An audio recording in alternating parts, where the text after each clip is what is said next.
Ya pemirsa, tangkap tangan pejabat negara sering terjadi di Indonesia. Lalu bagaimana KPK melakukannya? Kita akan langsung berdiskusi dengan Wakil Ketua KPK periode 2015-2019 Saud Situmorang yang sudah tersambung melalui saluran Zoom. Selamat malam Bang Saud. Kemarin OTT dilakukan, kemudian hari ini pemeriksaan masih berjalan. Bang, dari pengalaman Anda sebagai mantan komisioner KPK, apa kira-kira yang sedang terjadi di ruang pemeriksaan saat ini, Bang?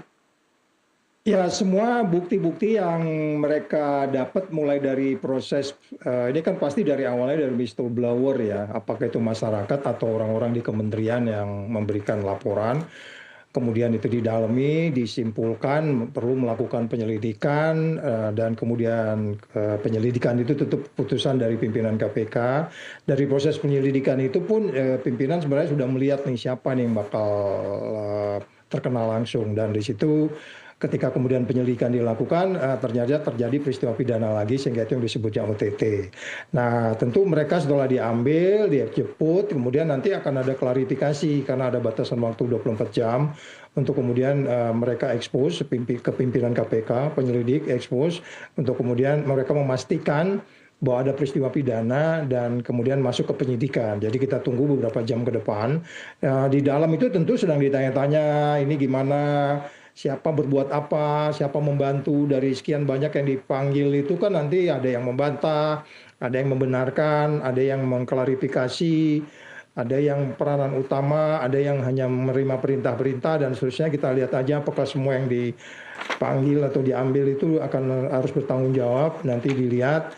Dan dari sana nanti baru kita bisa lihat konstruksi kasusnya.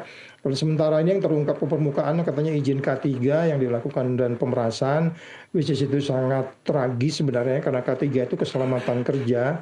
Seorang ibu sedang menunggu suaminya di rumah, kalau di kantornya itu keselamatan kerjanya tidak terjamin, tentu kita menjadi seorang menteri yang sangat sangat tidak baik lah.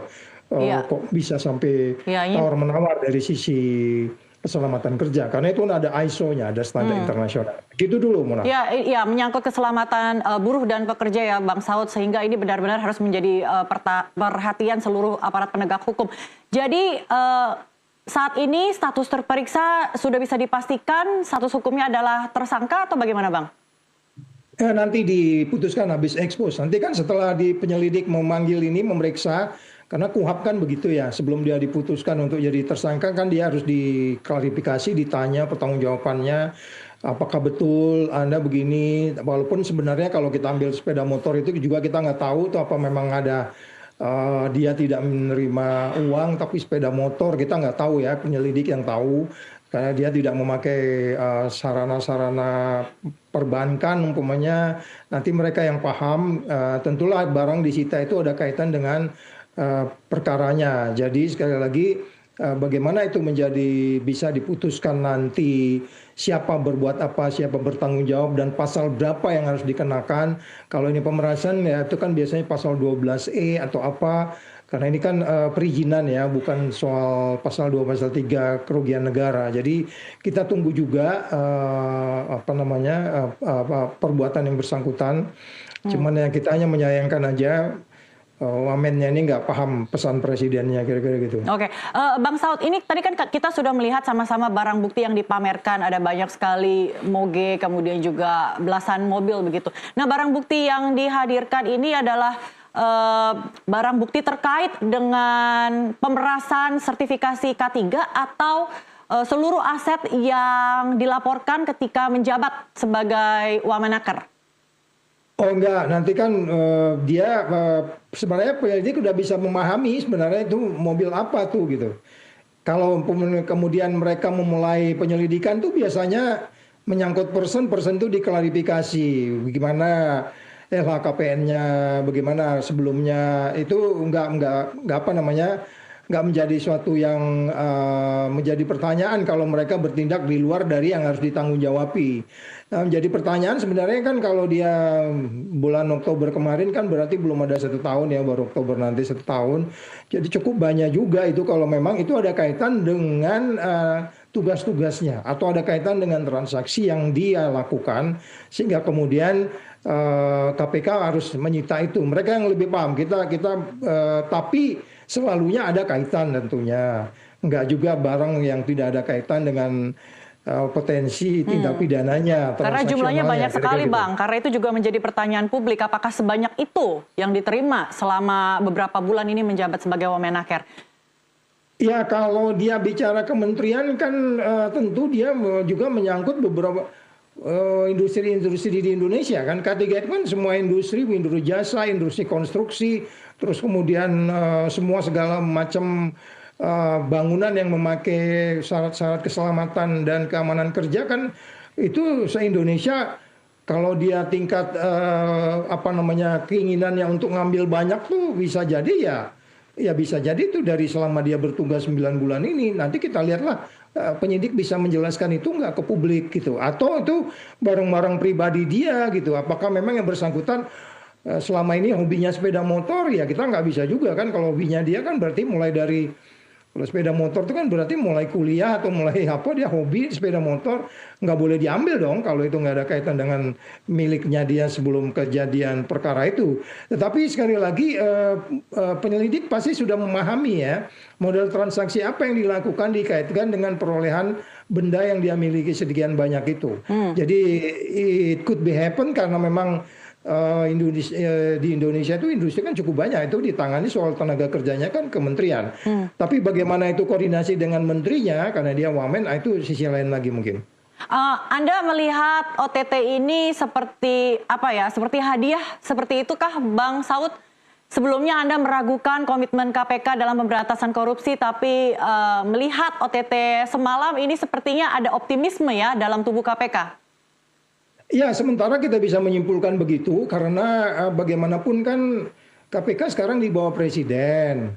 Presidennya hampir setiap hari di mana ada kesempatan dia bicara anti korupsi, bahkan memarahin orang. Awas lu ya, gua kejar lu sampai ke mana ke Antartika. Afrika segala macam. Nah, itu kan bukan buat Mona itu ancaman itu, bukan buat saya kan. Kita bukan penyelenggara negara, kita bukan tukang suap. Ancaman peringatan Pak Presiden dalam hal ini ya ditujukan kepada menterinya. Cuma menterinya kok nggak paham gitu loh, ya kan? Ya tentulah KPK akan pada core bisnisnya dia.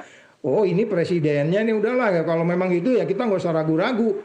Jangan-jangan juga kita nggak tahu apakah dia harus memberitahu dulu, Pak ini menteri Bapak mau kita ambil, kita nggak tahu apakah seperti itu gitu ya. Dari partai yang sama pula ya. Iya, tapi sebenarnya kalau melihat perintah presiden udah jelas, ya ini semuanya kementerian harus diawasi oleh KPK untuk kemudian setiap laporan yang masuk harus didalemin gitu. Tinggal Beberapa nanti saat lalu Bang Saud bukti. sempat ada informasi OTT KPK kok jadi sepi gitu. Sepertinya KPK melempem lagi. Nah, apakah ini juga salah satu bentuk respons dari pemerintah Indonesia pertanggungjawabannya ke publik? Ya bisa jadi begitu karena kemarin kan dalam laporan kuartal kedua ya kemarin itu kan kuartal kedua itu kan mereka mengatakan minta maaf ya kami baru 1 tahun ini baru bikin OTT 2 gitu tapi mungkin di kepala mereka udah ada rencana nih tenang aja nih udah ada daftar nih tinggal gue urut-urut aja nih. Tapi kan sebenarnya sebagai penyelenggara negara kan KPK bicara seperti itu presiden bicara seperti itu. Ya udahlah, stop berhenti korupsi sekarang juga. Mau apa lagi gitu. Udah, kalau sebelumnya kita nggak pernah dengar presidennya bicara begitu, sehingga kita bisa main-main. Sekarang kan enggak, komitmen presidennya jelas. Setiap ngomong dia ngomong begitu ya.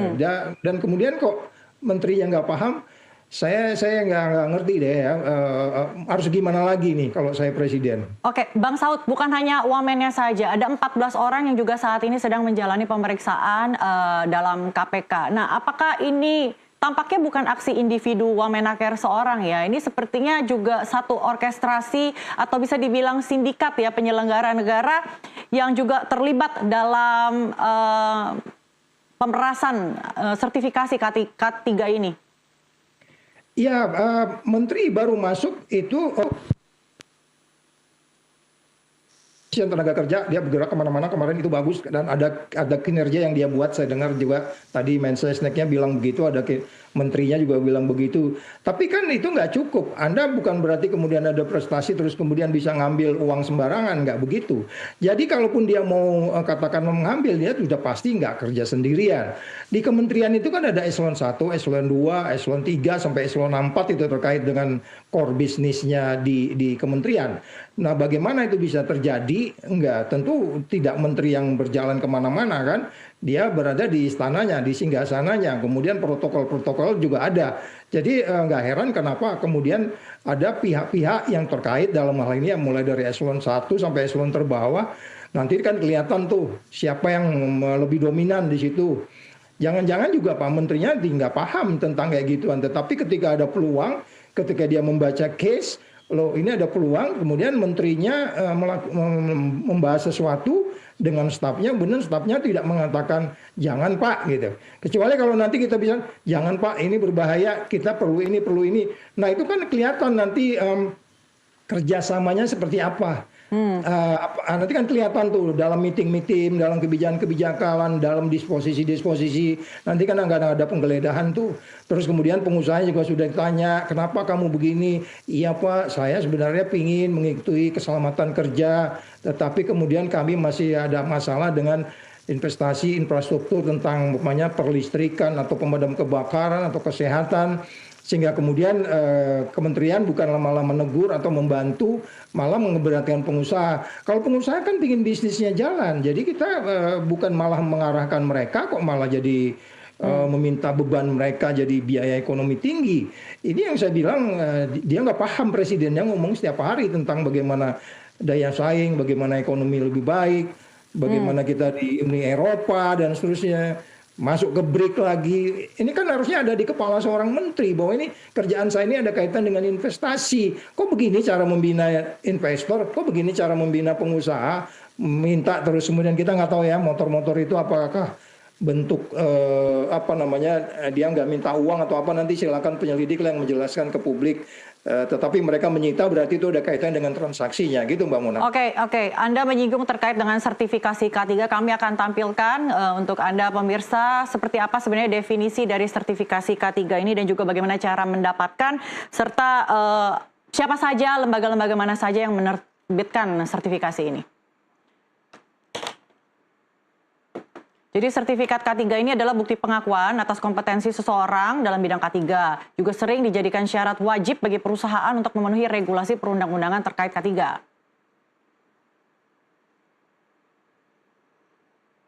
Nah, cara mendapatkan sertifikat K3 ini antara lain mengikuti pelatihan K3, memilih pelatihan yang sesuai dengan jenis sertifikasi yang diinginkan, kemudian setelah lulus ujian maka lembaga sertifikasi terkait akan merilis atau mengeluarkan. Nah, jika lulus Anda atau individu ataupun perusahaan akan mendapatkan sertifikat K3 dari lembaga sertifikasi tersebut. Kemudian lembaga-lembaga mana saja yang bisa menerbitkan sertifikat K3 ini antara lain Kementerian Ketenagakerjaan yang menerbitkan sertifikasi K3 berdasarkan peraturan perundang-undangan. Kemudian ada juga Badan Nasional Sertifikasi Profesi atau BNSP yang menerbitkan sertifikasi kompetensi kerja termasuk sertifikasi K3. Oke. Baik, Bang Saud. Jadi Anda tadi maksudnya adalah